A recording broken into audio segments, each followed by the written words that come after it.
Hey everybody, welcome again to Church Chats. It's a podcast that we talk to our friends about faith, church, family, life, all the good stuff. And we are back with Reverend Lance Marshall. Hey, Clint.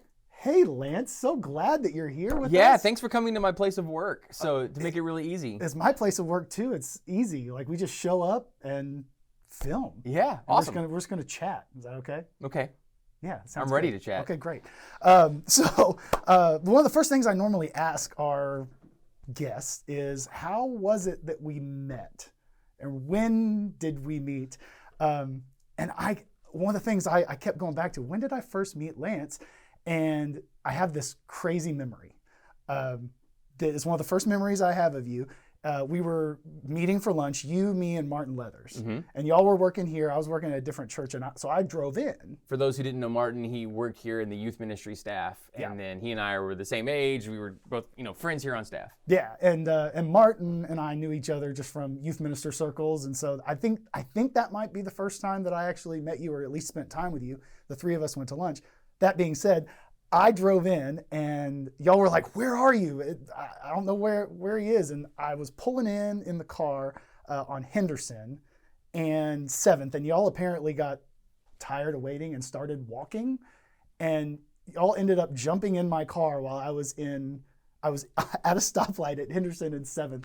And for some reason that just sticks in my brain that.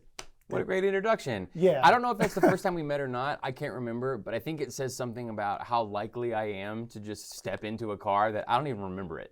So right. Well, and knowing you now, like you don't like riding passenger at all, right?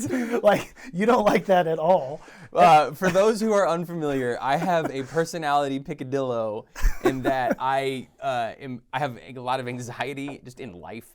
And one thing that's very uncomfortable for me is being in a vehicle if I am not the driver.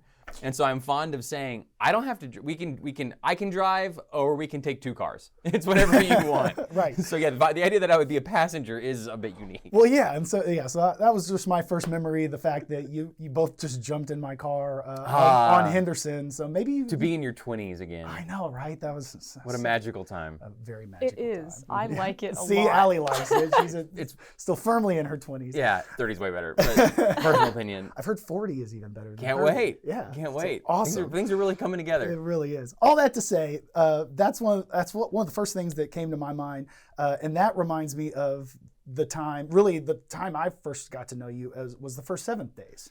How long have I known you, Allie? About 10 years. You were like, yeah. I got here 10 years ago, so you were 16? I was 17 when I met you, and we started coming over to First 7th like right when I graduated consistently. But yeah. Mm-hmm. That I hung out in. Fun fact is that Allie has been to more services for the gathering than me. I have, yeah. Yeah, she's been to more than she has the best attendance rate in the history of the gathering. That's impressive. She has been to more than me. I think that needs to go on your name tag on Sunday morning. A gold star. I need a plaque for my office. Yeah, a Sunday school attendance plaque. I think it's good. But yeah, first 7th. Can you tell us about, first of all, you started as not in ministry, but at some point you felt the call and you decided to become a pastor and go down that path. Yeah. What brought you to the United Methodist Church, or what at least attracted you to this denomination as opposed to Disciples of Christ or Presbyterian? Yeah, so what you're alluding to is something I'll share in sermons and things along those lines. Is I grew up being exposed to church, and but it never really sunk in. All I had really absorbed was just you need to be nice, and the good news for me was I was already nice, so I don't need to get up on Sunday and put on khakis about it. And so by the time I was a young adult, it wasn't really relevant in my life. And then pretty quickly after college and entering the real world, I realized I was looking for more meaning and more purpose and more truth than just the story of just work hard at your job and get a paycheck and have a hobby and that's it. So I ended up finding that in faith. It was a very, very powerful time in my life. And at the time I was living in Chicago, was living downtown, none of my friends were Christians.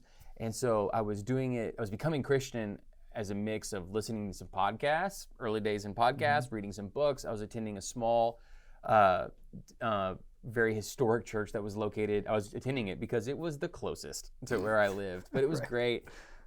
And I was kind of realizing, okay, well, this Christian journey needs to happen in connection with other people. It needs to happen in a church. But I was like a free agent, you know? And so I got to actually think about, well, what kind of church do I want to be a part of?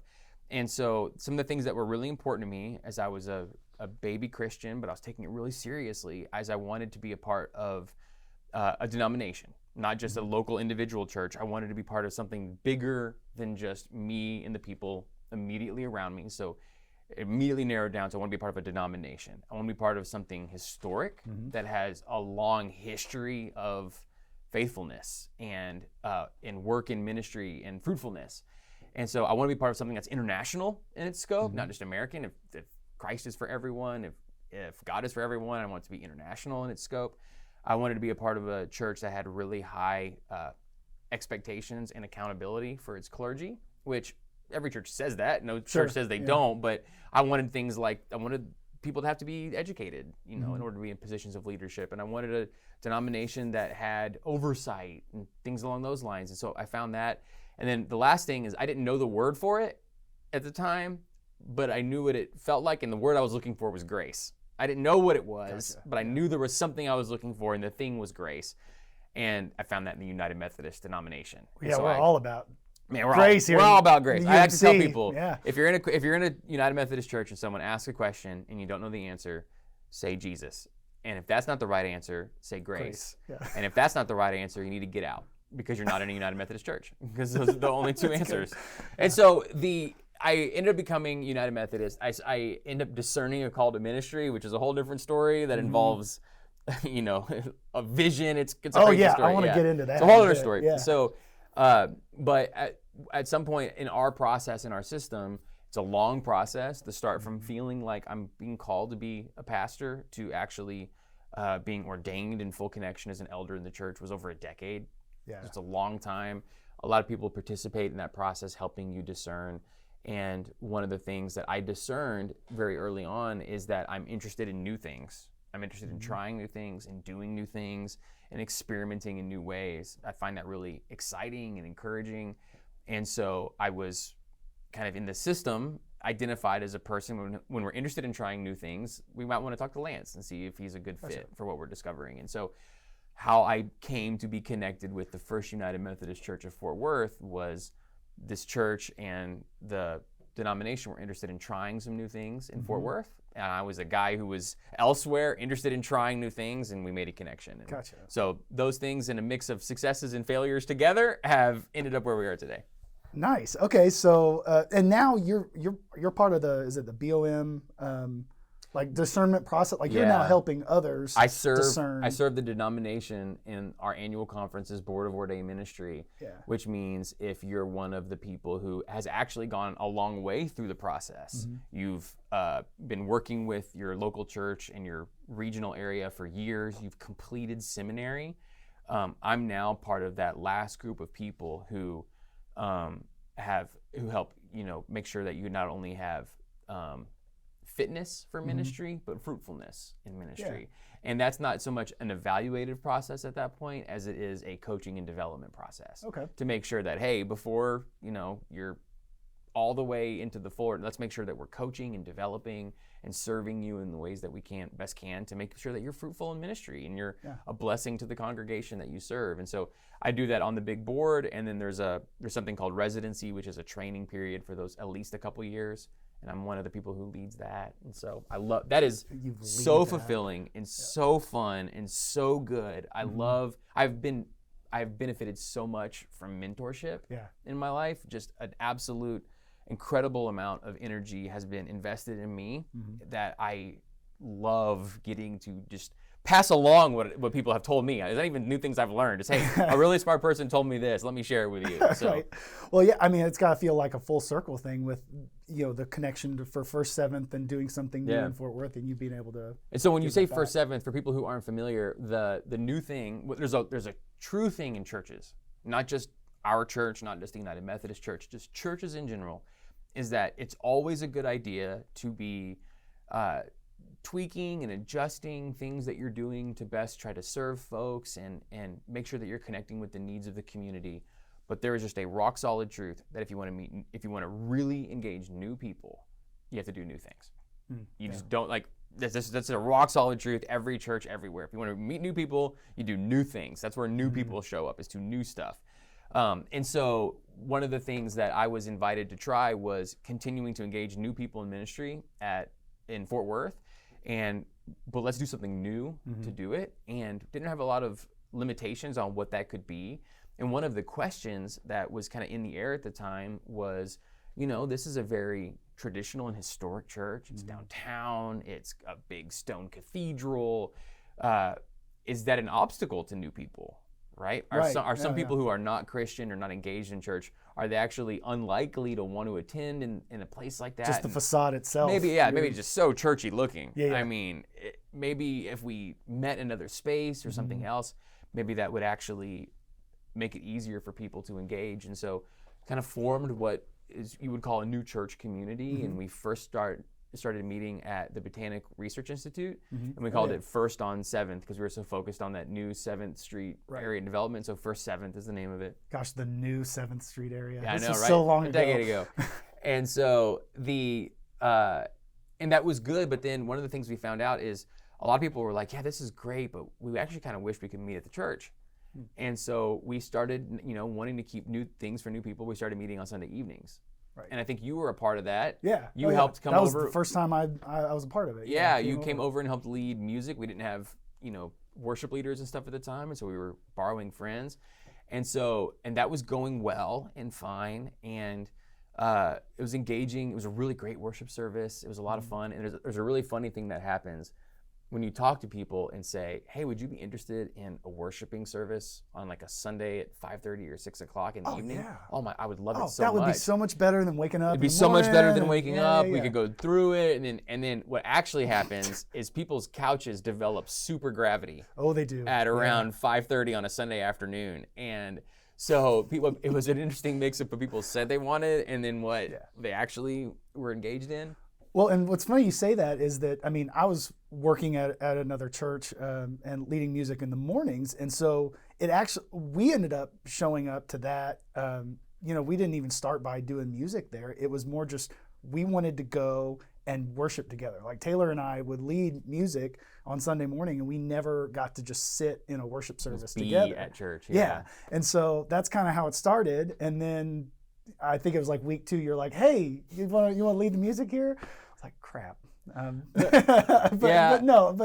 it was great. You filled in for a time for us on the evening, and then we ended up finding longer term folks. We did it for a couple years, and it was great, and it was time to either, figure out, is this the vision, or is there, can we continue to try new things? And that's when we ended up moving into the mornings, calling it the Gathering, and then the story goes on from there. So it just evolves over time. And when did the Gathering officially start? You always give the anniversary date. Oh, I give the anniversary date. I think we're coming up, I think February will be year 8. Year 8, okay, cool. Okay, so there was stuff before that. 2015, I guess. Yeah, right around there. Kind of when it started. Okay, cool. So you talk about doing new things, and I can't help but think if the Gathering's been around for 8 years, now it's moved different places. It was in Wesley Hall, back Sanctuary, and back and forth. Do you feel like we still need something new? Yeah, absolutely. And we always will. Stale? Yeah, we always will. And the thing that you need to understand when I'm thinking about saying new things, it's never in any way a criticism of the existing thing. Sure. It's not at all. It's more of an exercise in creativity. And it makes so much sense. The way that I like to think about it are these two metaphors. There's a metaphor of a desert and there's a metaphor of a garden. And if you view the world as a desert, then you look at resources as very limited and as opportunities as very scarce. And if you have something, then you need to be scared of anything else because it's going to take away from what you already have. Oh, yeah. Right? That desert mentality makes you want to say, like, well, we can't try something else because what would that do to the thing that exists? And that can lead people into a lot of stagnation. And I think what is much more spiritually true, I think what is much more biblically sound, I think what is much more rooted in the kingdom vision that Christ gives us is this metaphor of a garden, and that is the kingdom and the work of Christ is always growing and at work and flourishing. And so, new things and new opportunities is the natural expression of the continued growth and work of Christ. It doesn't come at the expense of what already is. It is a continued obedience and in connection and participation in what God is doing. So the answer is, yeah, Clint, new stuff, man. Let's do some Let's new start things. a podcast. Yeah. That's right, the podcast. We do a podcast. Yeah, I think there's a lot of interesting things that are happening culturally. And one of the things about which I look at, but I'm very excited. I'm very excited that around our broader culture, fewer people are coming to church. I think that is incredibly interesting and exciting. It's exciting. The reason I say that is because I think for some people, for a long time, there has been a cultural gravity that made church the quote unquote right thing to do. Sure. Whether or not something it was actually meaningful or a huge part of their life, etc. And as the cultural cachet of church continues to decline, right? And as being a part of a church is no longer necessary for you to have a business career or to be an upstanding member of your community or something you have to do to make your mom happy, right? As long as that becomes less and less a part of the cultural status quo, the people who are actually going are the people who are really, really hungry to encounter Christ. And I would much rather have an opportunity to continue to engage in those folks who are truly, truly connected and passionate and interested and ready to have this be a part of their whole life than folks who are checking the box. And that's not criticism of anybody. That's just culturally there was a lot of momentum that made it look like things were quote unquote bigger, as if bigger is good. And I think what we're seeing now is what was always been the case, which is, you know, there's some percentage of people who are really deeply devoted to a transformed life. And it's just a lot easier and clearer on how to connect with those folks. And so that's an interesting thing about what's happening now culturally. And it just makes the future really exciting. So Lance is excited about lower numbers in worship. I think there's good news there in a lot of places. Yeah. And if you have any questions, you can email me, MikeMarshall@myfumc.org. I'd love to answer those questions. Oh gosh, that's perfect. Poor Mike. It's a lot of emails. Poor Mike. Poor sweet Mike. He's wonderful. Let's take a break real quick, and we're gonna hop back in with Lance. Talk a little bit about what it means to be called into ministry. See you soon.